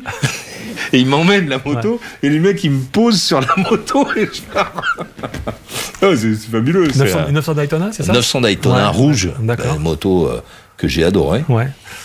Triomphe, c'est ton autre passion après les Suzuki, en fait, hein, globalement. J'aime bien les vieilles Triumph. Le Daytona 900, pour moi. Alors après, le 955i, c'est une Brel qui est un peu technologique, etc., mais qui manque un peu de watts, tu vois, qui n'est pas une moto d'arsouilleur, c'est une moto de bar. Ce que j'appelle une moto de bar, c'est une moto qui a l'air d'eux, tu vois. Non, mais tu m'as dit, elle tient très bien la route. Au virage, tu restais devant, mais en ligne droite, face à un GSX-R ou autre chose, c'était quand même un peu... alors le 900, c'est une moto qui est vachement maniable. avec laquelle, en virolo sur les nationales, t'es le roi du pétrole. Ouais. Bon, après, quand ça s'ouvre un peu, t'abandonnes le projet, parce que t'entends les autres. Et t'as fini par aller au Maroc sans être capable de tenir debout sur la moto, quoi. J'ai fait on est allé jusqu'à, moi j'aime bien Ouarzazate. Ouais. On est descendu à Mohamed, derrière Ouarzazate, aux portes du désert, où je suis retourné plus tard en G6R d'ailleurs, pour un autre canard. Et pour Moto Revue, j'avais fait Paris le Sahara en G6R. D'accord. Aussi, c'est une aventure marrante. Et voilà quoi. Donc je fais ce trip avec cette moto qui reste longtemps ma brêle. J'ai toujours aimé avoir plusieurs mobylettes. Et c'est ma brêle de tous les jours, quoi. C'est celle avec laquelle je vais travailler, avec laquelle je fais les arsouilles le soir. Voilà. Alors tu n'arsouilles pas que sur la route, tu arsouilles aussi en tout terrain. Et il y a quelques années à Madagascar, tu t'es bien arsouillé aussi. Ça c'est en 2019. Ouais, il n'y a pas si longtemps que ça, en fait. Ouais. J'avais oublié qu'on pouvait tomber en fait à moto, parce que je pensais, comme ça faisait longtemps que ça m'était pas arrivé, je pensais qu'il y avait un âge, que tu tombais jusqu'à un certain âge et après avec l'expérience. Tout ça, Ouais, non, c'est surtout ton background, tes connaissances de la moto font que tu ne tombes plus, puisque tu sais tout ce qu'il faut faire pour ne pas tomber. Qui t'a dit ça? C'est moi. Ah, c'est moi. Un grand philosophe. Dans ma tête, je suis ça. Avec l'âge, on ne tombe plus. Je suis, au bout de, je sais pas combien, 40 ans de moto, à un moment, ou 45 ans, ou 50 ans de moto, voilà, quoi. Tu sais tout. Bien sûr. Donc, tu ne peux plus tomber, ce n'est plus possible. Et donc, la réalité m'a ramené. Donc, je me suis fait très mal, quand même. T'as pensé que t'allais mourir, en fait, enfin, un moment. J'ai pensé que j'étais mort. Ouais. Et ensuite. T'étais quand même tombé dans un ravin après avoir tapé un arbre. Voilà. Avec une Xorna 700, c'est ça? Voilà. C'est ça. Et tu finis en mode tortue. Je finis le visage contre la terre, paralysé, impossible de bouger. À bouffer des cailloux et tu ne peux plus rien bouger. Ouais. Et là, je pense que c'est fini. Non, et ce qui est drôle, c'est que comme t'étais devant, parce que comme t'arsouillais, t'étais devant, tous les autres passent, ils te voient pas. Ouais, c'est ça. Ouais. Quand même. Et quand ils me retrouvent, il leur faut 8 heures pour me sortir du bazar. Et après, il faut négocier avec mon assurance un avion pour m'amener à l'île de la Réunion. Un avion, ça vaut 50 000 euros, 60 000 euros pour faire juste ce petit trajet, pour que je puisse aller là-bas. Et moi, je peux pas marcher, et j'ai les bras le long du corps parce qu'ils marchent plus. Et tu bouges pas. Ouais. Mes bras ne marchent plus. Dans la tête, c'est un peu compliqué quand même, non? J'imagine quand tu vis ça, parce que toi, t'es quand même quelqu'un qui a... Enfin, tu incarnes un peu la liberté spirituelle, intellectuelle, la moto qui est une forme ultime de liberté. Et là, tu te dis, tiens, je bouge plus, c'est pas très... Non, là, je me dis, il faut que j'arrive à en terminer. Ouais. Non, vraiment. Je me dis, voilà, je vais être à l'hôpital. Quand je vais être à l'hôpital, il faut que je trouve un moyen. Je sais pas si pour prendre un produit, j'ai peur de souffrir, mais... faut que j'arrive. Toi, tu te dis ça? Oui. Tu te dis pas, j'ai passé 40 ans comme ça. Ah oui, non, ça m'intéresse pas. Ça va être long. Non, mais ça m'intéresse pas. Je veux pas être vivant pour pas être mort. Je me dis, voilà, mon parcours, j'ai fait un beau parcours, c'était bien, il y avait plein de choses dedans. Je me suis éclaté. Je finis sur un truc que j'aime, puisque j'ai fait un tour en brêle formidable. Il faut que ça s'arrête. Je peux pas truc. Puis bon, là-bas, je passe en euros. Enfin, ils me font d'abord, là, je sais pas quoi, le premier service. Ils me réparent, ils mettent la plaque. Ah, le mec, il m'a fait voir. Il a une visseuse comme un Castorama. Et le mec, il va au couple. Et toi, t'entends ça? Non, moi, je l'entends pas. Mais il me raconte. Le médecin, parce qu'on s'entend bien, on rigole et tout ça, le mec qui m'a opéré, il me dit oui, mais j'ai un truc, et le lendemain, il m'amène une photo, il me dit voilà, c'est une visseuse, quoi. Oui, c'est de la charpente, en toute façon. Le mec, il m'a... Alors bon, ça vient compléter les autres, ma collection de plaques, sauf que là, pour une fois, c'est du titane. Donc là, oui, celle-là, elle sonne pas, mais toutes les autres, elles sonnent. Donc, voilà. Mais t'es quand même un cran dessus. Tu dis attention, moi, titane. C'est ce que je dis aux gonzesses.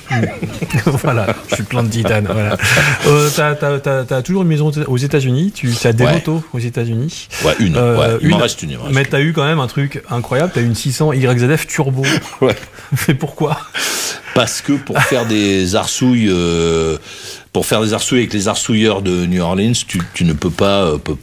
Enfin, si tu as une autre chose qu'un truc qui quand t'envoies, il faut que tu sois le premier à envoyer. parce qu'après, bon, les autres, ils ont 400 chevaux. Oui, ils ont des donc si tu veux Hayabusa exister, turbo. voilà. Et toi, t'es quand même là pour. En fait, alors tu m'as dit deux choses intéressantes, c'est qu'en fait, on peut arsouiller aux US, parce que moi, je pensais que la police était super stricte, mais face aux bandes de motards, elle ferme les yeux. Les mecs savent qu'il y a 50 motards à 2h du matin qui font les trucs. Et c'est comme ça dans tous les États, ou c'est l'esprit un peu sudiste des États du Sud, où c'est un peu plus Non, cool, je pense que c'est très américain. C'est qu'à un moment, voilà, c'est l'heure des motards, en fait. Voilà. Je me dis au fond de moi que c'est un moment où dans l'organisation de la société où c'est permis. Ouais. Une petite aux États-Unis, il y a plein de trucs. Il y a des mecs qui ont des bagnoles incroyables, qui font 2000 chevaux. Bon, et ces mecs-là, ils roulent avec. Et bon, à un moment, les policiers, si t'es tout seul et que tu fais ton truc, le policier... une fois, je me suis fait arrêter parce que je roulais fort. Le mec, il a eu très peur. Il m'a demandé d'enlever mon casque sur le bord de la route. Il a contrôlé pour voir si mes papiers étaient en truc avec la gueule du mec qui voyait. Il m'a dit, ouais, j'ai cru que la moto était volée parce que je roulais vite. Et il m'a dit, est-ce que tu veux bien ralentir pour moi, s'il te plaît? Je lui ai dit, oui, monsieur l'agent, j'ai arrêté de... Mais quand t'es avec tes potes à New Orleans, tu défends l'honneur des Français, quoi. Oui, je représente la France. T'es très porteur de ça, quand même. T'en as parlé à Macron? J'ai un petit badge spécial ou un truc? Ah, mais j'ai un badge. J'ai un mandat. T'es chevalier des arts et lettres, hein? Oui, c'est vrai. Ah bah, tu vois, finalement. Hein, voilà. Donc là, je suis en armure. D'accord. Et j'ai le drapeau bleu, blanc, rouge. Et les Américains, ils sont marrants parce que même dans les arsouilles, moi, ce que j'aime, c'est leur espèce de courtoisie, etc. Même dans les arsouilles, ils savent que dans le groupe, il y a the French guy.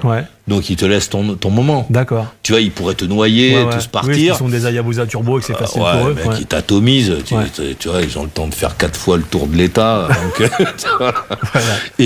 Mais les mecs, ils te laissent ton moment. D'accord. Voilà, c'est le français, donc t'es là, toi t'écoutes un peu le groupe, les arsouilleurs savent, on écoute pour voir un peu si tout le monde est sur le même rapport, s'il y en a un qui fait ouh, alors que les autres font oh, c'est celui qui fait ouh, c'est celui qui va partir. Bon, celui qui fait ouh, il est là, donc tu t'en approches, tu mets les watts, ils te laissent partir un peu, ils viennent te chercher, ils te laissent rendre un peu, C'est des courses de ligne droite ou parce qu'il n'y a pas des tonnes de virages Non, c'est Louisiane, c'est des courses de ligne, des courses de ligne droite, de courbe, sur un terrain qui est extrêmement dangereux parce que la voirie est dans un état. C'est des plaques de béton disjointes. Puis il y a des ornières, des trous, des trucs incroyables. Mais c'est des arsouilles, super bonne ambiance, et il y a pas de bar après. Chez nous, il y a des bars après, avant, on boit des coups, etc. Là, c'est les mecs roulent, ils t'envoient un texto en te disant ce soir. Ils te disent juste ce soir I-10 ou ce soir tel endroit. Voilà, ils te font pas le menu parce qu'autrement là effectivement la police viendrait. Donc ils t'envoient juste un message truc, t'entends la horde, tu montes sur ton truc, tu vas rejoindre les autres, tu roules, tu fais ton arsouille, ça dure 2 heures, machin truc, à droite, à gauche, etc. Et puis après tout le monde rentre, le groupe se défait, chacun va chez lui. Et là, on parlait un peu du côté... On va peut-être être caricatural, mais un poil aseptisé du monde motard d'aujourd'hui, parce que la société française est comme ça, parce que effectivement la répression routière fait que c'est quand même compliqué d'être un rebelle comme on l'était. Faut pas rouler vite. Non, faut pas rouler vite. Est-ce que là-bas, t'as pas retrouvé une forme d'esprit un peu, Joe Bartim qu'on avait il y a 40 ans chez nous, quoi. Mais les Américains s'amusent plus que nous. Dans tous les domaines. Il y a des courses de cafards, des courses de je sais pas quoi, des mecs avec des bouteilles sur la tête. Les mecs, ils s'amusent plus que nous. Ils jouent à plein de choses. Tu as un truc que tu connais, qui est Mardi Gras à New Orleans. Qui est le carnaval. Tout le monde sait, moi j'ai des copains, là-bas, chaque année, ils sont déguisés de la tête aux pieds, ils ont un placard dans lequel... Et c'est des gens très sérieux, des gens, etc. Mais les Américains s'amusent. Nous, on s'amuse un peu moins. On s'amuse qu'en buvant. Alors que eux peuvent... les mecs, ils peuvent s'amuser sans se mettre la tête à l'envers. Et ils s'amusent à la moto, pareil. Quand tu vas... moi, j'ai une moto là-bas, tu vas au garage, c'est la fête. Les mecs, ils te reçoivent, ils sont contents. Ils font un petit truc de plus sur la moto. T'es le français, the French guy. Ils t'ont préparé ta moto, ils ont rigolé. Alors, celle que t'as là-bas, c'est une ZRX 1200 quittée, Rob Muddy, un truc qui marche Rob un peu, Muddy, quoi. Couleur Lawson, évidemment. La vraie. La vraie. Un Kawa, c'est vert. Une Suzuki, c'est bleu. Mais l'état d'esprit fait que voilà, il y a toujours le petit plus. T'es le français, donc quand ils vont te rendre ta moto, ils ont collé un petit drapeau américain dessus. Tu vois, en te disant ouais, mais toi t'es français, mais la moto elle est américaine. C'est une moto de chez nous. Ouais, une Kawasaki. Voilà, c'est une Kawasaki de chez nous. mais Moji, c'est un mec d'Oregon. C'est le mec qui fait les brels qui vont bien. Donc il y a ce côté-là qui est vachement que j'aime beaucoup. Chez nous, ils ont plus l'envie de rigoler, de s'amuser. Tu fais une arsouille avec les mecs, tu fais une arsouille. Plus que de te dire que ce sont des vrais motards, que les trucs, etc. Il n'y a pas de discours derrière, quoi. Non. C'est le plaisir et voilà. C'est génial. D'accord. Maurice, 5 questions pour finir. Aïe. Question numéro 5. Paris, une des motos que tu en as moins qu'avant. Avant, tu avais beaucoup de motos dans ton garage. Là, tu en as quelques-unes en France. Tu en as 2, dont une Hayabusa de 2001. 120 000 km, elle tourne comme une horloge. C'est ta moto fétiche, la Hayabusa? Ouais. Ah, t'as la première avec le compteur jusqu'à 350. Ouais. Tu l'as déjà mis sur l'aiguille en Allemagne, le 350? Oui, en Allemagne. Oui, en Allemagne, ouais. Autrement, je l'aurais pas. Non, si en Allemagne, elle prenait pas 350 compteurs, c'est-à-dire un 320. Elle les prend vraiment, les 350. Elle les prend Toi, vraiment. tu mets l'aiguille sur le 350. Vraiment. Si elle ne le fait pas, je démonte. Je démonte, je refais. Tu nettoies tout. Ça a fait rigoler Franck Nourri que j'ai eu il y a 15 jours. Quand je lui ai dit, je vais déposer, faire des trucs, il me dit pourquoi tu fais ça? Je lui dis parce que truc, il me dit mais ne touche à rien, qu'est-ce que tu fais? Va boire ou jette ton argent dans la rivière. Voilà. Ok. Mais donc une Hayab qui a 120 000 bornes, qui a pris plusieurs fois 350 en Allemagne, c'est tourne comme une horloge, c'est fiable, c'est ta moto, elle démarre, elle te fait pas chier. Fabuleux. C'est ta moto fétiche, quoi. Ah, j'adore cette moto. Parfois je dors avec elle dans le box. Tu la remplacerais pas par le dernier modèle, non? Tu tiens à la première avec ton look. Non. Je tiens à la première avec son histoire, avec la philosophie de départ. Toute l'histoire du monde a avancé, la moto aussi. Les motos sont de plus en plus proches de l'univers de la voiture. Celle-là, c'était les dernières motos. C'est des motos, c'est-à-dire que c'était pensé, la philosophie, c'était de faire des motos. La dernière, je trouve qu'elle est vraiment réussie du point de vue de l'esthétique. En tout cas, qu'elle est pas réussie, qu'elle est vraiment dans l'esprit de la première, alors que la seconde ne l'était pas pour moi. Avec ses pots en triangle là, c'était quand même assez. Bon, moi j'aime bien les deux thermos argentés à l'huile de chaque côté. Je trouve que la dernière a ça, mais voilà, quoi, c'est des motos un peu pour les enfants, dans lesquelles tu appuies sur les boutons, bip, bip, bip, bip, pas trop vite, pas trop fort, pas trop, si ça glisse, tu appuies sur glisse. Là, c'est à l'ancienne, s'il y a du vent, tac, la moto, elle corrige. Je préfère un cabriolet. Je veux dire, si c'est ça, je préfère rouler en cabriolet. Tu écoutes la musique, tu peux avoir une gonzesse. Bon, pardon, excusez-moi. Non, ça se fait pas, faut pas faire ça. Mais je trouve, même si du point de vue technologique, c'est fabuleux, ce qui est fait aujourd'hui. On est, pour celui ou celle qui s'assied sur l'engin, on est moins dans l'univers de la moto. La moto, c'est un truc qui te demande normalement de réfléchir. Quand tu vas rentrer dans un truc, quand ça virole, faut faire attention. Si tu prends trop ici, elle sort. Bon, aujourd'hui, non. Aujourd'hui, tu peux prendre ton petit cousin qui a 4 ans, il tourne la poignée. Quand il y a un truc qui rend la poignée, la moto, elle fait le virage. Il y a l'ABS sur l'angle, le contrôle de traction, la cartographie qui vont bien. Non, mais si, mais oui, bien sûr. Si, ça existe. Et maintenant, tu as la main derrière qui te tient pour pour pas que tu sois comme ça. Et quand il y a du vent, il y a des mains qui... Non, enfin, c'est fabuleux, je veux dire, du point de vue de l'ingénierie, c'est extraordinaire. Mais pour l'idée de la moto, quoi, de l'engin... Bon. Toi, t'aimes les gros moteurs, c'est-à-dire que t'es tenté par une Rocket 3 moderne, par exemple. Le 2,5 litres, ça te... Le truc on te débranchera le contrôle de traction. Voilà. Vous pouvez le reprendre, ça? Est-ce qu'on peut... Vous pouvez me rendre du pognon? Ou alors me transformer en bon pour aller manger. Mais avec les gamelles grosses comme des tasses à café, ça c'est... Je trouve... Voilà, j'aime bien... la philosophie, en dehors de toute la partie électronique, formidable, mais j'aime bien la philosophie, parce que les mecs se sont dit, bon, allez, qu'est-ce qu'on fait? Et si on faisait un 2500 cm3? Les voitures aujourd'hui, les SUV, je sais pas quoi, pour transporter la famille et tirer la caravane, hybride, 1800 cm3. Les mecs se sont dit, bon, allez, on va y aller, on va se faire un truc un peu marrant. Et ça, moi, j'aime cet état d'esprit. T'as pas roulé sur la Boss Ross aux US, non? Ça te branche pas? C'est encore autre chose, parce que là, c'est une voiture, c'est un moteur. en mode, mais c'est un moteur de voiture. Ouais, il y a tu pas vois. de vitesse, c'est pourri. C'est un moteur de voiture. Pour moi, c'est autre chose. Non, aux États-Unis, j'avais roulé avec la Yam de chez Yamaha Motor US. Ouais. Donc, c'était celle du Parc Presse. Donc je vais sur Catelia Avenue à Los Angeles pour chercher la moto. Donc le mec du presse m'attend, tout ça. C'est la fin de journée, il me donne la brelle. Ah, c'était quoi comme moto? C'est un Crossplane. La R1 Crossplane. La R1. D'accord. Donc il me donne la moto pour que je puisse faire le truc. Allez, bon voyage, amusez-vous bien, tout ça. Moi j'ai prévu de faire un triangle un peu marrant, Vegas, San Diego, revenir, etc. Je prends la moto. Je quitte alors Catelia Avenue à Los Angeles pour ceux qui sont déjà allés. C'est très drôle parce que on te dit avenue du Général Leclerc au 237. Tu cherches le truc et normalement 238, 237. Catelia Avenue, ça fait 12 km. Tu peux y passer 2 heures. T'arrives pas à trouver l'entrée. Bon, le mec me donne la moto, je monte sur la moto, le gardien me dit au revoir. Je pars, je fais 20 mètres et je me dis. C'est marrant, j'ai l'impression qu'il n'y a pas de plaque. Et je descends de la moto, et la moto, effectivement, n'a pas de plaque.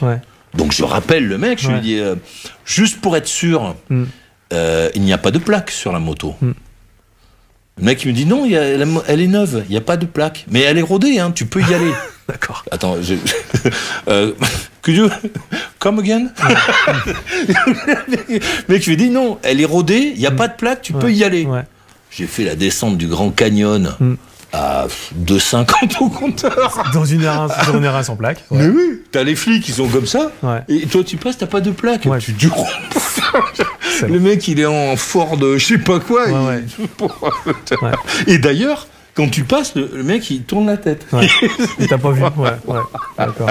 Et j'ai roulé, j'ai fait 12 km, combien 7000 km peut-être avec cette brelle. Sans plaque, en roulant comme un furieux. C'est pas l'image qu'on a des US, hein, c'est étonnant. Mais les Américains roulent beaucoup plus vite que nous. Quand tu roules aux États-Unis, il y a des mecs qui te doublent. Les camions, le mec il te double avec double remorque. À 140 compteurs. Toi t'es à 80 miles, donc tu roules à 90 miles. Et le mec avec son camion, il te double et il te. Parce que lui, il roule à 100 miles, 110 miles. D'accord. Les Américains roulent plus vite que nous, mais ils sont plus disciplinés. D'accord. C'est-à-dire que il est rare que tu aies un mec qui te passe par la droite, etc. Et celui qui est sur la file de gauche se rabat à un moment. Il ne reste pas en se disant c'est moi qui est la plus grosse puisque je reste sur la file de gauche et que personne ne me double. D'accord. Question numéro 4, ton fantasme moto réalisé. Parmi tout ce que tu as vécu, et on voit que tu as vécu beaucoup de choses avec des motos. Qu'est-ce qui reste le truc le plus... voilà, tu gardes un truc avec toi, c'est quoi? Putain, j'en ai bouffé. Mais j'ai que des questions à la con, c'est mon métier, Maurice. Non, attends, l'un des trucs les plus drôles que j'ai vécu, c'est en Chine, à Shanghai. T'as fait de la moto en Chine? Alors justement, donc je m'arrange avec Suzuki France. Il y a un garage à Shanghai qui va me prêter une moto pour que je puisse rouler à Shanghai, dans la zone, essayer la moto, rouler un peu en Chine. Donc voilà, je débarque, je vais à Shanghai, machin truc, je vais voir le mec, il est gentil, il est poli, la moto est nickel, elle est là. C'est quoi comme moto, du coup? C'est un custom de chez Suzuki, comment elle s'appelle? Un boulevard 800, un truc comme ça. Parce que l'idée, c'est pas d'arsouiller, en Chine, parce que j'imagine qu'ils doivent te mettre au goulag, on doit t'oublier, on ne te verra plus jamais. Donc bon, l'idée, c'est de faire une petite vadrouille, un truc la Chine. Donc super, le mec est gentil, il me donne la moto, je prends la moto et je pars. Bon. Au bout de 10 km, je me dis, mais je ne comprends pas les panneaux, en fait. Où est-ce que je suis? Comment est-ce que je retrouve? Parce que je suis allé... le mec m'a envoyé un taxi à mon hôtel pour me chercher. Donc le taxi m'a emmené chez lui. Je ne connais pas son... J'ai son adresse qui a été envoyée par Suzuki France sur mon truc. Mais... non, c'est pas Suzuki, c'est Yam, je crois. Peu importe. Et je me rends compte que je suis allé tout droit, en fait. J'ai fait 10 km tout droit. Et je me rends compte que je ne pourrais pas truc. Donc j'ai fait demi-tour, Et je suis revenu, j'ai ramené la moto au mec. D'accord. Bah oui, parce que comment tu peux rouler en Chine? Bah, si tu connais pas, oui, ah bah, c'est impossible. Ouais, un GPS, ouais, ou alors ça marche pas. Au soleil. Avec ça de brouillard, de pollution, c'est compliqué. Je me suis dit, ça va être un enfer. Parce que déjà là, je ne comprends pas si j'ai le droit de faire demi-tour. Et la police, les policiers sont à chaque passage à niveau, il y a des policiers. Les piétons sont en ligne. Quand le feu passe au vert, pour les piétons, t'as les mecs qui vont de l'autre côté. Moi, je comprends rien à ce que les mecs racontent. Donc je me dis, voilà, ça c'est l'un de mes trucs plus marrants. Qu'est-ce que j'ai? Putain, j'en ai le truc qui t'a fait le plus kiffer, quoi, sur une moto. Qu'est-ce que t'as dans les, je sais pas, il y a. Le Sahara en G6R, un truc comme ça, non? C'était pas cool, ça? Ça, c'était marrant, ça. Ça, c'était, l'idée était rigolote, et puis traverser le Maroc comme ça, c'était fun. Mais ça peut être. Bon, moi, j'aime bien quand la moto est combinée à autre chose.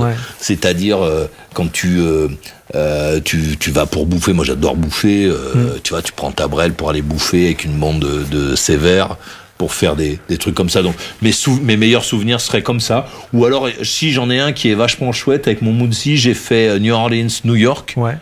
Donc ça fait 2000 kilomètres. Et à mi-chemin, je suis tombé sur un mec qui avait envie de faire un peu l'arsouille. Et on a fait... on est quasiment allé jusqu'à New York ensemble, en roulant comme des furieux. Donc lui, il a les codes plus que moi. Donc j'ai pas mal roulé aux États-Unis, mais voilà. Mais il savait où est-ce qu'il fallait un peu le truc. On s'est fait une sortie d'État qui était extrêmement drôle quand on quitte la Caroline du Nord. On est sur l'interstate. On est à, je sais pas, 2,50 au compteur. Alors là, ça tire sur le ZRX parce que t'as rien. Donc t'es comme ça, là. Et à un moment, il y a les flics. Et moi, je me dis, bon, il va falloir couper. Et le mec me regarde et il me fait comme ça. Et on y va et on sort de l'État avec la bagnole de flic qui est au loin. Donc, avec tous les trucs.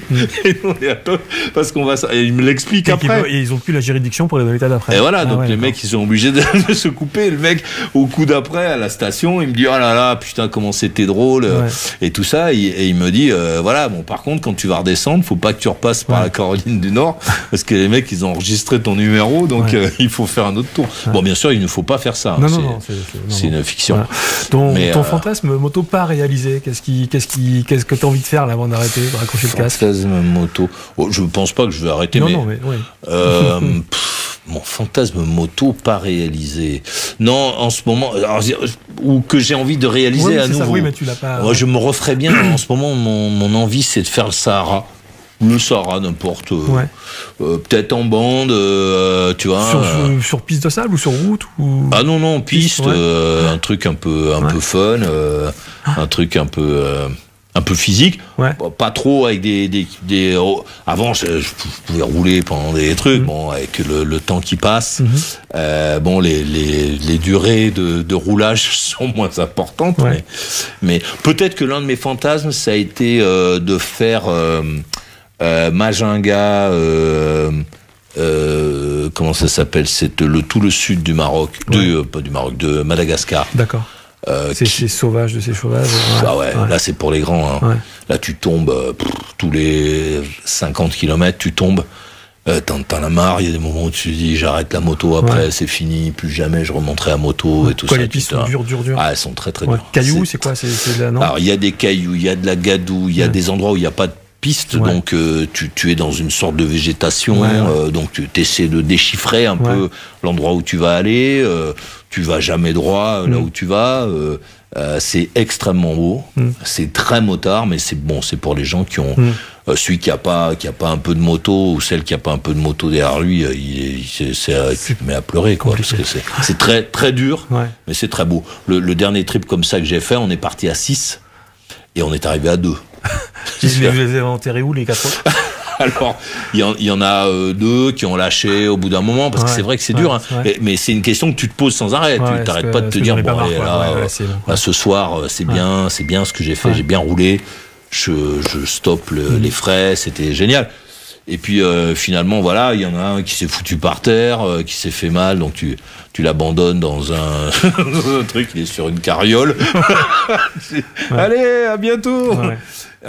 Et puis bon, voilà, je me retrouve avec un dernier mec, Fafa, que je salue bien, qui verra sans doute cette émission et qui, voilà. Ça c'est vraiment du point de vue de ce que j'ai vécu à moto, c'est ce qu'il y avait de plus différent. Le côté dur, sauvage, bout du monde, tout ça. Ouais. Puis avec des potes et que t'es un peu obligé de faire ça ensemble aussi. Voilà, t'es obligé de regarder ton essence, etc. Tu vas dormir dans des endroits improbables. Quand les mecs te servent à bouffer la première fois, tu manges pas. Parce que la dame, elle t'attend, elle a un seau à côté de son boui-boui, là, et elle prend une assiette sur la table. Combien? Alors, elle comprend plus ou moins ce truc, elle voit qu'il y a des trucs. Elle prend les assiettes qui sont sur la table, elle les trempe dans le seau, elle secoue, et tac! Bah oui. Et voilà, le riz est déjà là. Paf, elle te met le riz. Quand tu vois ça, tu te dis, je vais c'est une intoxication alimentaire, c'est sûr, quoi. Donc, la première fois, tu manges pas. La deuxième fois, tu manges pas. La troisième fois, tu bouffes. T'as faim, 3 jours d'enduro. C'est clair. C'est quand c'est un peu trouble, tu es comme ça sur la moto. Tu sais, quand tes avant-bras, ils n'arrivent plus à te tenir sur la moto. Après, tu manges. Donc, je pense, sans doute ça. Et autrement, refaire un coup de Sahara parce que, au-delà de la moto, c'est le moment où tu es couché, où il fait froid dans le désert et où tu as les étoiles qui reposent sur ton front. Et que la première pollution lumineuse est à 3000 km. Formidable. Et l'expertise des mecs de tête de groupe, qui sont souvent des gens du cru, qui n'ont pas d'électronique, de je sais pas quoi, de recherche de machin, de vitesse, qui tient les oreilles pour si jamais il y a du vent, et qui eux, en regardant la physionomie du truc, savent que là il faut tourner, ici il faut monter là. Ça, je trouve ça humainement, c'est le moment où tu te dis, je suis sur ma moto, j'ai mon carburant, mon truc, mon expérience, mais je ne peux pas doubler ce mec-là. Parce que lui, il est connecté. Parce que lui, il sait de quoi on parle. Lui, il sait interpréter le terrain. Et ça, je trouve ça fabuleux. Question numéro 2 qui va conditionner la question numéro 1, la finale. Il faut que ça s'arrête. Non, parce qu'il y aura une autre émission demain. C'est un marathon, c'est 9 heures. Non, question numéro 2, tu adores la moto, on l'a bien compris. Tu as la chance de rouler en voiture avec des BM V8 des années 90, tu peux rouler en Porsche, tu as eu des Ferrari. Qu'est-ce qui fait que la moto, c'est plus sympa que les voitures qui sont pourtant de jolies voitures? Parce que la moto, c'est ta moto. Oui, mais ta Ferrari, c'est ta Ferrari aussi, Maurice. Mais la moto, si je me souviens bien, tu m'as dit que tes Ferrari étaient souvent en panne. Non, pas une mondiale, non? T'avais pas une mondiale? Non, caractérielle, non? Non, pas en panne, c'est juste les frais de maintenance. Ah, c'est ça, c'est des frais de maintenance. Les frais de maintenance sont conséquents. D'accord. C'est-à-dire que là, tu te dis pas, bon, allez, je vais me faire ma vidange. 3 copains un samedi, un pack de bière et hop. On avait les clés de chez prends-les, on va. Là, tu peux pas. Mais non, la moto, c'est la moto, t'es dehors, quoi. Tu es, contrairement à ce que disent tous les gens maintenant qui disent qu'on va en moto. T'es pas en moto, t'es pas dedans, parce que en bus, on va en voiture, mais on va à moto, parce que tu es à cheval sur ta moto. Et ça, je pense que cette position en contact avec les éléments, quand ça sent l'essence, ça sent l'essence, quand ça sent les mimosas, ça sent les mimosas. Je pense que ça change ton rapport à que la moto te procure ce truc-là, que tu notes que t'as pas sur un autre engin, peut-être sur une carriole derrière un cheval. Encore que tu vas sentir beaucoup le crottin du cheval. Là, je sais pas si t'as déjà fait du chien de traîneau. Ça sent beaucoup le pet chien de traîneau. Ah bon ils sont 12 devant.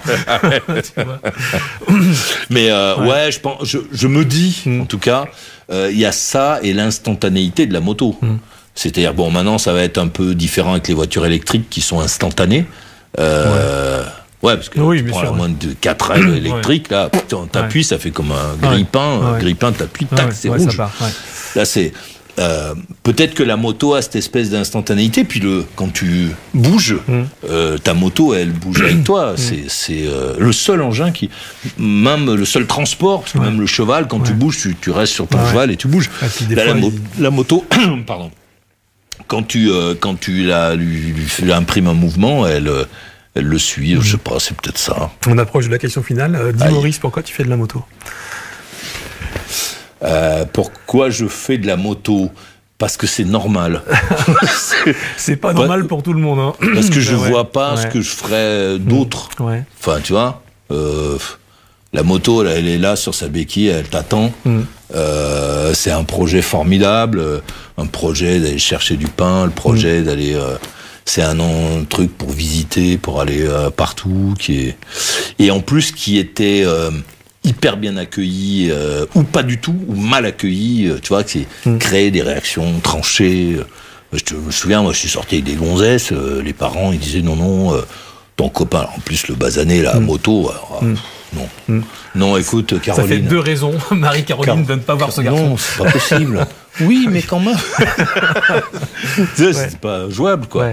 Et c'est-à-dire que peut-être que parce que la moto demande une sorte d'adhésion, alors moins maintenant je pense, mais une sorte d'adhésion c'est une autre façon. Ouais, quand aujourd'hui il y a du vent, il pleut, t'es à moto, il y a du vent, il pleut, tu ne l'oublieras pas. Alors qu'en voiture tu vas l'oublier, tu te dis ah oui c'était jeudi. À moto tu peux pas l'oublier parce que t'as la tâche là ici. Celle-là, tu l'as pas en voiture, sauf si t'as un problème. Sauf problème. Voilà. Qui annonce donc la suite de tes événements, qui est de donc la prostate, etc. Voilà, et sans doute un peu d'hospice après, de moments calmes devant la baie vitrée. Mesdames et messieurs, il n'est pas qu'une voix unique au monde et immédiatement reconnaissable. Il n'est pas que l'incarnation de la liberté radiophonique. Maurice, avec nous sur le canapé de Motomag. Dis Coco, pourquoi tu fais de la moto ? C'était Maurice, et Maurice, visiblement, adore faire de la moto. On te souhaite d'en faire encore beaucoup, longtemps. Arrête de te blesser, parce que à nos âges, même si le titane, ça ne sonne pas dans les aéroports. Merci d'avoir partagé ça avec nous, Maurice. Je suis vraiment désolé d'être venu. C'est comme ça. Merci à Fred à la technique, merci à vous de nous avoir écoutés, suivis sur YouTube, dans le métro, à la radio, dans l'auto. On se retrouve bientôt sur une autre émission Motomax. D'ici là, soyez prudents. Bisous sur le casque. Maurice, à bientôt. Tous les soirs. Promis, 21h. 21h. Qui va là, je te prie. Voilà. Tu peux nous le dire ? Allez. Ah non, mais si, parce que moi je l'ai pas bien fait. Qui va là, je te prie. Ah ouais. Voilà. Encore. Non, ça va, on va faire. Bien. Allez, merci à vous, à bientôt.